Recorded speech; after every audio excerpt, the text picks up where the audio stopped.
नमस्कार, मैं रमेश शर्मा। आप देख रहे हैं आरएसएन एक्सप्रेस। जितने भी दर्शक जुड़ रहे हैं, मैं चाहूँगा आप इस खबर को शेयर करें और सुने गौर से कि हिसार की बहुत पुरानी रामलीला कमेटी के चुनाव हैं। 2 दिन बाद परसों चुनाव हैं और पिछला चुनाव हो गया जैसे 1100 एक तरह से सदस्य, उनमें से 51 कोलिजम थे। 51 कोलिजम में चुनाव हो चुका। अब जो चुनाव होना है वो प्रधान पद के लिए। उनमें से हिसार में प्रधान पद के जो दावेदार हैं, एक तो सुरेंद्र लाहौरिया जी हैं, एक बुढ़ाकिया साहब हैं, 2 कैंडिडेट हैं। और लाहौरिया परिवार एक तरह से समाज सेवा में वर्षों से सेवा करता रहा है। उन्हीं में से उनके परिवार सुरेंद्र लाहौरिया जी का परिवार है वो। और इनसे जानेंगे कि आने वाले जैसे 2 दिन बाद चुनाव है, इनको क्या लगता है कि जो जितने भी कोलिजम बने हैं उनके मेंबरों के किस तरह इनको समर्थन मिलने वाला है। अगर जीतते हैं तो जैसे अपने कटला रामलीला के लिए जो संस्था बनी है उसके लिए किस तरह के इनके प्रयास होंगे, इस विषय पे हम जानेंगे, बात करेंगे। और चुनाव कितना टफ है उस पर भी हम बात करेंगे। हालांकि अभी देखूं तो चेहरा देख के आपको लग रहा है क्यों 2 दिन हैं, बहुत जितना कम वोट होंगे उतना टफ चुनाव होता है। और हिसार की अगर बात है, जितने भी एक तरह से समाज सेवी लोग हैं, प्रसिद्ध लोग हैं, हिसार के व्यापारी तबका है, सारे इस संस्था से जुड़ा हुआ है। बहुत पुरानी संस्था है रामलीला, उससे। और एक प्रधान बनना बहुत बड़ी बात है, गौरव की बात है। तो उसी में लगे हुए हैं और 2 दिन का समय बचा हुआ है। तो आपको पता है कि अगर बड़े चुनाव बना उसमें इतनी सिरदर्दी नहीं होती जितने छोटे चुनाव में सिरदर्दी होती है। तो जितने भी दर्शक हैं, मैं चाहूँगा आप इस खबर को ज़्यादा से ज़्यादा शेयर करें। हम बातों का सिलसिला शुरू करते हैं सुरेंद्र जी से। सुरेंद्र जी, आरएसएन में स्वागत है पहले तो आपका। नमस्कार। मैं हिसार की जनता को आरएसएन की तरफ से बधाई देता हूं कि वह भी एक सजग प्रहरी की तरह समाज में अपना स्थान बनाए हुए हैं। मैं विशेषकर रमेश शर्मा जी को बधाई देना चाहूँगा कि इस 125 साल पुरानी रामलीला के लिए आप मेरे पास आए हैं और जो भी आपके प्रश्न है मैं उसका बारी बारी से आपको उत्तर देने का प्रयास करूंगा। जैसे पिछले दिनों चुनाव था देवभने 1100 आपके एक तरह से सदस्य कोलिजम के चुनाव था, वो तो एक तरह से शांतिपूर्ण हो गया आप लोगों का। तो आपको क्या लगता है अब जो प्रधान पद का चुनाव है उसमें आप भी उम्मीदवार हैं, क्या लग रहा है आपको फिलहाल? अगर दिल की अगर बात करें तो कितने की उम्मीद है और 51 सदस्य जो चुने गए वो किस तरह के नतीजे लेके आएंगे परसों? मैं आरएसएन के माध्यम से हिसार की जनता को बताना चाहता हूं, 26 दिसंबर को हिसार के देवी भवन में उसके प्रांगण में कोलिजियम का चुनाव हुआ था, जिसमें से अनेक सदस्य चुनाव वहां जीत करके आए थे। कुछ सदस्य पहले निर्विरोध निर्वाचित हो चुके थे।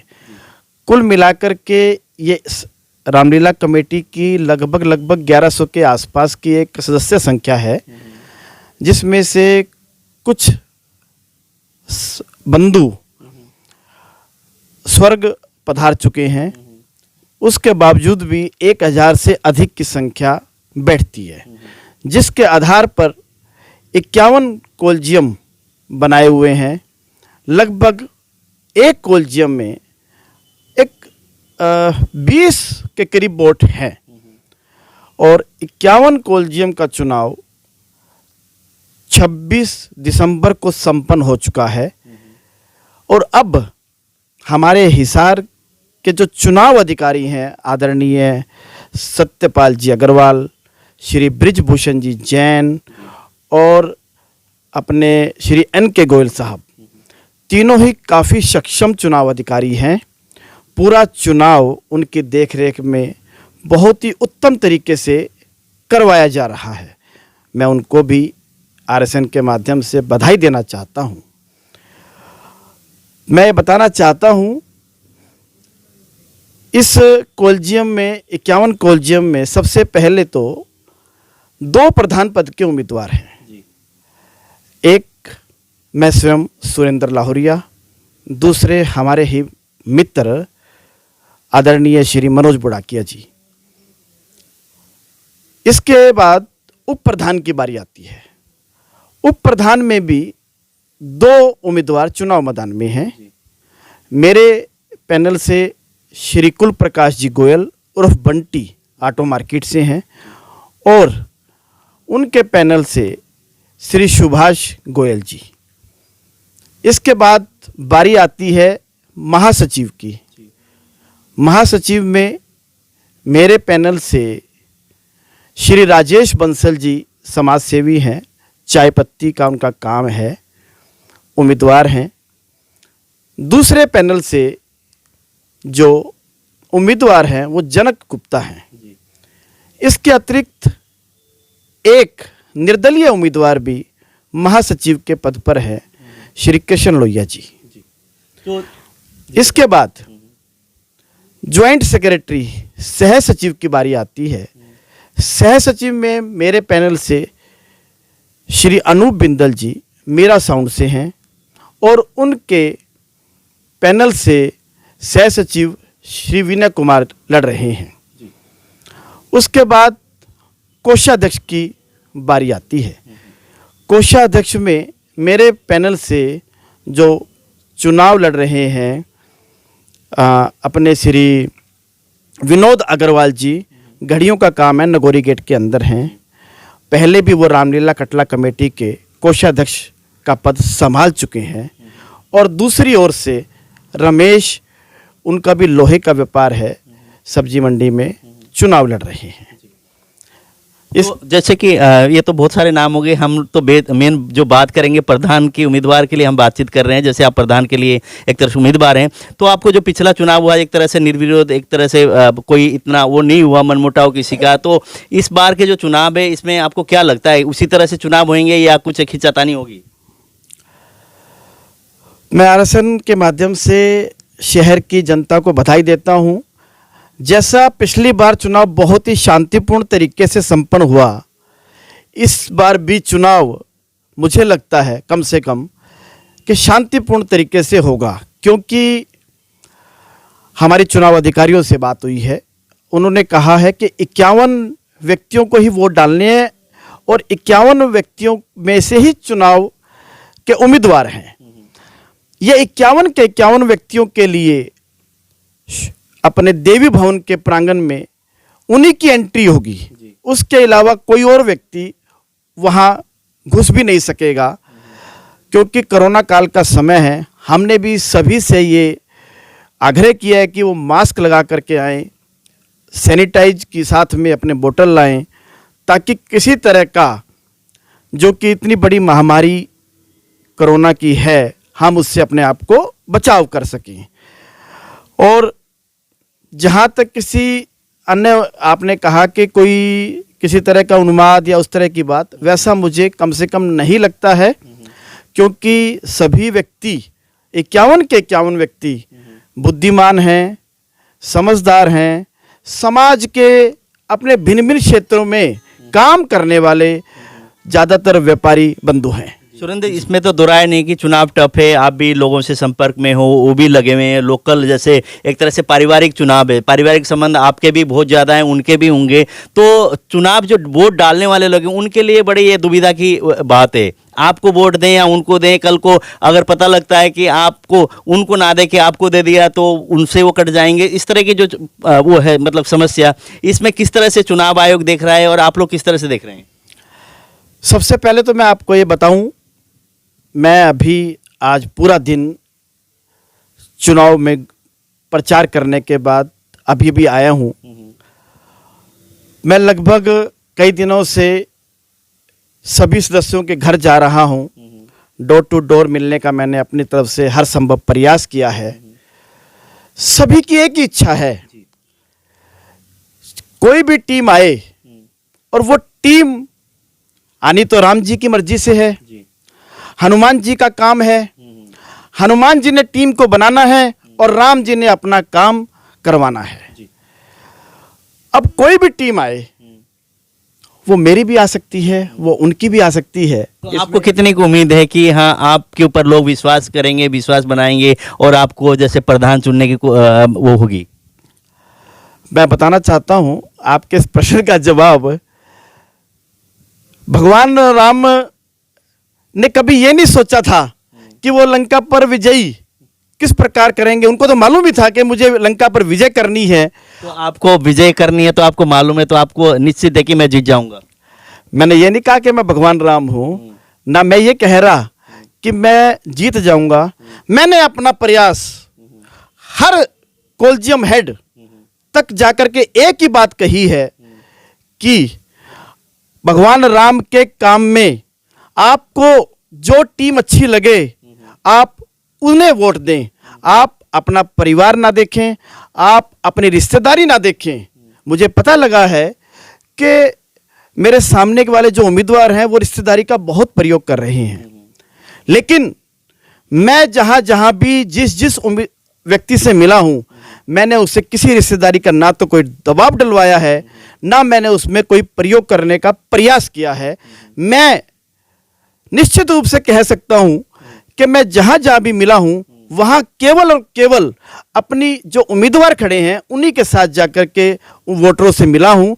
मैंने कहीं ऐसा कोई प्रयास नहीं किया जिससे कि समाज में आपस में किसी तरह का कोई संदेश गलत जाए या कोई रिश्तेदार ये कहे कि ये सब चीज़ें गलत हो रही हैं।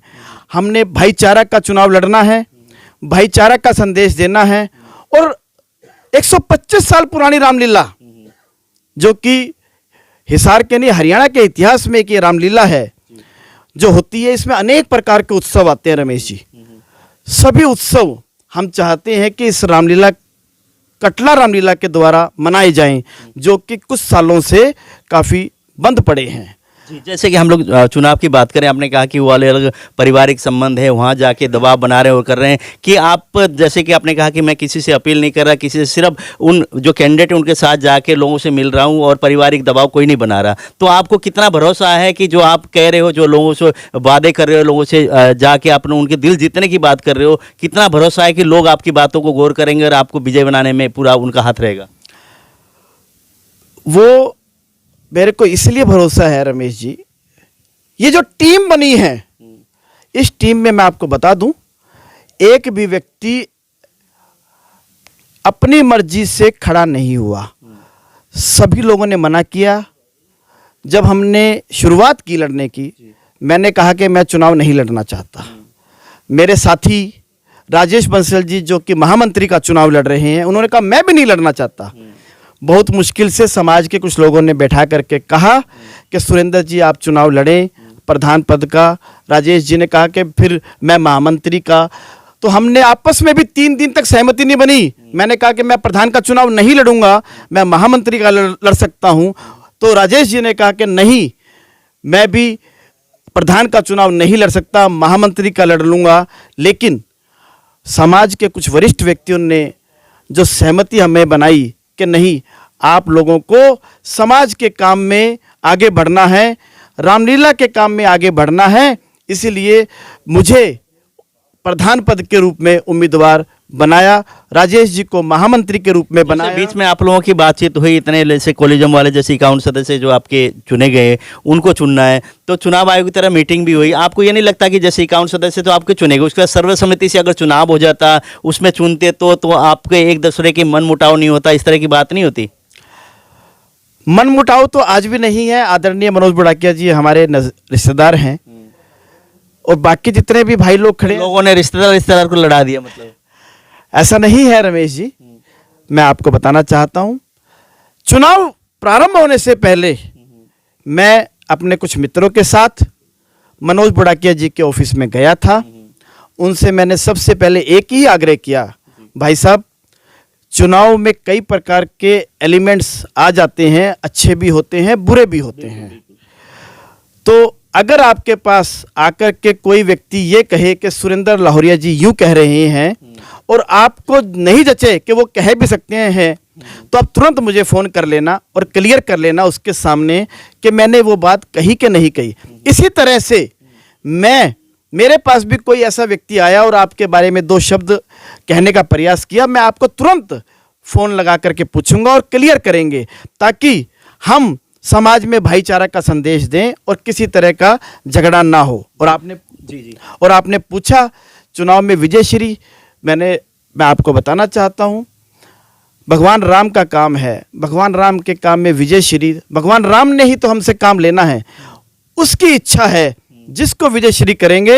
हम सब मिलकर के, फिर भी जितने हम लोग 51 कॉलेजियम हेड हैं और कुछ कॉलेजियम हेड 1, 2, 3 वोटों से पिछड़ भी गए थे पिछले दिनों में, वो भी, और इसके अतिरिक्त जो पुराने व्यक्ति हिसार में कभी प्रधान रहे हैं, कभी महामंत्री रहे हैं, उन सब के साथ मिलकर के और समाज की भिन्न भिन्न ताकतों के साथ, शक्तियों के साथ, सामाजिक व्यक्तियों के साथ मिलकर के हम इस रामलीला के मंचन को और बहुत ही सुंदर तरीके से करेंगे, ऐसा मैं हिसार की जनता को विश्वास दिलाना चाहता हूँ। जी, जैसे कि इस चुनाव की अगर बात करते हैं हम लोग, उसके बाद लगा के चलो मेरे ख्याल से पहला आपका चुनाव होगा ये, तो इसके बाद किस तरह की आपकी आगे होगी? जैसे अगर आप रामलीला कमेटी के प्रधान बन जाते हैं आने वाले समय में, फिर मेयर के चुनाव भी है, विधायक के चुनाव भी, क्या राजनीति वाले में, वैसे तो राजनीति परिवार से हैं आप लोग, तो क्या उसमें भी घुसने की तैयारी है?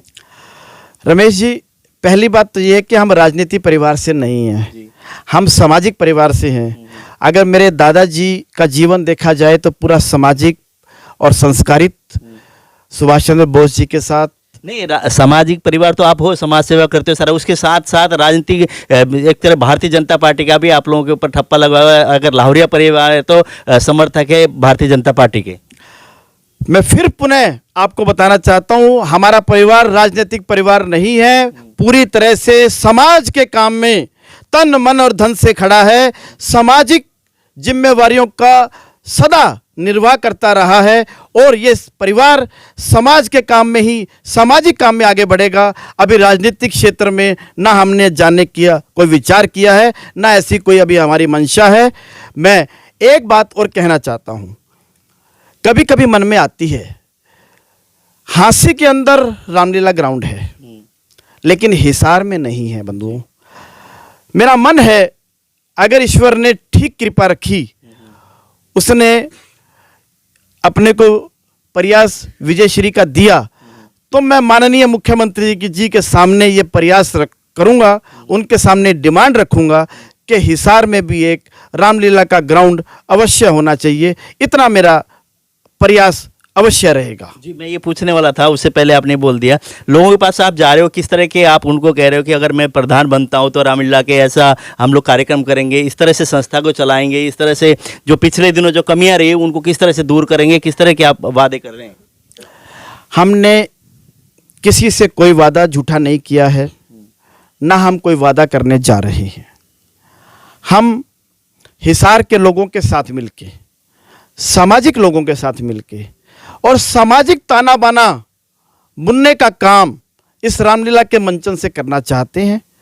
इसमें सब लोग, मैं जहाँ जहाँ भी गया हूँ, सब लोगों ने मुझे आशीर्वाद दिया है, बड़ों ने, बुजुर्गों ने और मेरे साथियों ने पूरा आशीर्वाद देने का मुझे भरोसा दिया है, जिसके नाते से मैं आपको कह रहा हूँ कि मैं, अगर आप लोगों के द्वारा विजय श्री प्राप्त हुआ तो माननीय मुख्यमंत्री जी के सामने अपनी ये डिमांड जरूर रखूंगा। जी, कुछ ना, मैंने लोगों से बात की, कुछ लोगों के कॉल भी आए, उन्होंने ये भी कहा कि प्रधान जो भी बनेगा, चाहे सुरेंद्र जी बने चाहे बुढ़ाकिया साहब बने, उनसे कम से कम एक सवाल तो ये तो करना है, 1100 मेंबर है, 1100 मेंबर हर बार ना रामलीला कमेटी चंदा काटने की, जैसे चंदा लेने के लिए आप लोग जाते हैं, लोगों से चंदा इकट्ठा करते हैं, उसकी जगह 1100 मेंबर हर महीने 1000 रुपये अगर दे तो आपके लगा के चलो कितने रुपये इकट्ठे होते हैं, तो आपके चंदे की जरूरत भी नहीं होती और संस्था बहुत अच्छी तरह से दौड़ सकती है। उस पर आपकी किस तरह की प्रतिक्रिया है? रमेश जी, रामलीला कोई बड़ी चीज़ नहीं है। रामलीला केवल 5 लोग भी करवा सकते हैं, 50 भी करवा सकते हैं, 100 भी करवा सकते हैं, लेकिन अगर 100 ही लोग रामलीला करवा सकते हैं तो फिर रामलीला देखने कोई नहीं आएगा। रमेश जी, मैं हिसार की जनता के या हिसार का होने के नाते मेरा मन ये है कि चाहे किसी का मन रामलीला के लिए 2 रुपये चंदा देने का हो, 5 रुपये चंदा देने का हो, 10 रुपये देने का हो, प्रत्येक व्यक्ति का उसमें आहुति होनी चाहिए और उस आहुति से ही वो अपना कर्तव्य समझता है। रामलीला में आने का उसका मन बनता है कि मैंने यहाँ 2 रुपये दिए या 10 रुपये दिए या 100 रुपये दिए। इस चीज़ को मैं कभी नहीं चाहूँगा कि कुछ लोग किसी भी चीज़ पर काबिज हों। जैसे रामलीला कमेटी के द्वारा रामलीला तो आप लोग हर वर्ष करते ही हैं, उसके बाद प्रदान करने के बाद आपके और किस तरह के कार्य होंगे कि हाँ रामलीला कमेटी ये कार्य भी करनी चाहिए, उस पर किस तरह से आप करेंगे? प्रयास रहेगा, कोई मेडिकल कैंप लगाने का काम रामलीला करे, कवि सम्मेलन करवाने का काम करे, रामनवमी उत्सव मनाने का काम करे, कोई लोहड़ी उत्सव मनाने का काम करे, इस तरह के काम, या कोई गरीब लड़कियों की शादी करवाने का काम करे। इस तरह के काम मेरा मन है अगर अच्छी टीम चुन के आती है तो हम सब लोग मिल करके करना चाहेंगे। अच्छी टीम चुनने की कितनी % आपको उम्मीद है? क्यों अंतिम सवाल मैं कह रहा हूँ कि कितनी उम्मीद है कि आपकी अच्छी टीम चुन के आएगी और जो जनता है, जितने भी कॉलेज में जितने मेंबर हैं, वो आपको एक तरह से सुरेंद्र लाहुरिया को प्रधान बनाने में समर्थन देंगे? जनता का निर्णय सर्वोपरि होता है, हम सभी जानते हैं, लेकिन मुझे विश्वास है, मैं लगातार पिछले 10-12 दिनों से डोर टू डोर जाकर संपर्क कर रहा हूं। आज भी मैं बाजार से अभी आया हूं रमेश जी, जिन्हें रामलीला से कोई लेना देना नहीं है, रामलीला का सदस्य तक नहीं है, उन्होंने भी मुझे रोक करके कहा, सुरेंद्र जी आप विजय श्री की ओर जा रहे हैं, हमारा भी आशीर्वाद लेते जाइए। मैंने कहा नहीं भाई साहब, अभी तो रविवार का दिन है। तो उन्होंने कहा नहीं, मेरे पास बहुत फ़ोन आ रहे हैं रमेश जी, लगभग हिसार की जनता से मुझे बहुत आशीर्वाद मिल रहा है, चाहे वो रामलीला का सदस्य है या नहीं है, वो सब एक बार ज़रूर चाहते हैं कि हिसार में जो रामलीला का मंचन है, इस बार सामाजिक टीम, हालांकि सब समाज के व्यक्ति हैं, लेकिन एक अच्छी टीम चुन करके आए। इस नाते से मैं जगह जगह जाकर के सभी व्यक्तियों से मिला हूं, सभी ने मुझे पूरा आशीर्वाद देने का अपना वादा किया है। और मैं एक बार पुनः आपके माध्यम से, जहां कहीं भी मुझसे चूक हुई है, मैं क्षमा प्रार्थी हूं, किसी तक नहीं गया हो तो क्षमा प्रार्थी हूं। और मैं चाहूँगा आप इस वर्ष एक अच्छी टीम को चुने, अच्छी भावना से चुने, किसी तरह की कोई दबाव में आकर के टीम को ना चुने, किसी रिश्तेदारी के दबाव में आकर के टीम को ना चुने।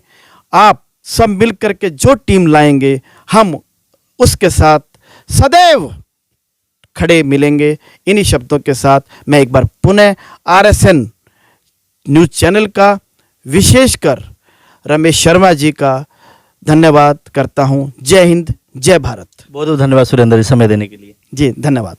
जैसे कि सुरेंद्र लाहुरिया एक तरह से समाज सेवी परिवार से हैं, वर्षों से हिसार की जनता के नहीं पर हरियाणा में अलग अलग इनका नाम भी है।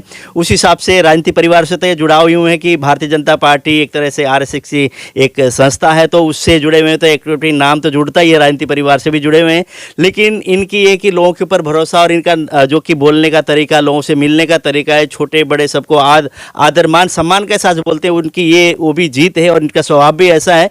लेकिन जो कि साथ में जो दूसरे कैंडिडेट है, बुढ़ाकिया साहब भी है और सुरेंद्र जी भी है, तो जनता ने जो भी मेंबर बने हैं उनको चुनना है, कौन किसकी कार्यशैली अच्छी है, कि कौन अच्छा लगता है, कौन काम करने वाला, उसको देखकर वोट देंगे। तो आने वाला 2 दिन बाद हमें पता चलेगा। लेकिन इन्होंने अपील की, उम्मीद की कि जनता मेरी बातों को समझे, मेरे पर भरोसा करे और इनको जिताने का काम करे। इसी तरह RSN एक्सप्रेस में अगले कैंडिडेट से भी हम कल बात करेंगे। आप देखते रहिए, बने रहिए और कटला रामलीला के चुनाव पर नज़र बनाए रखें।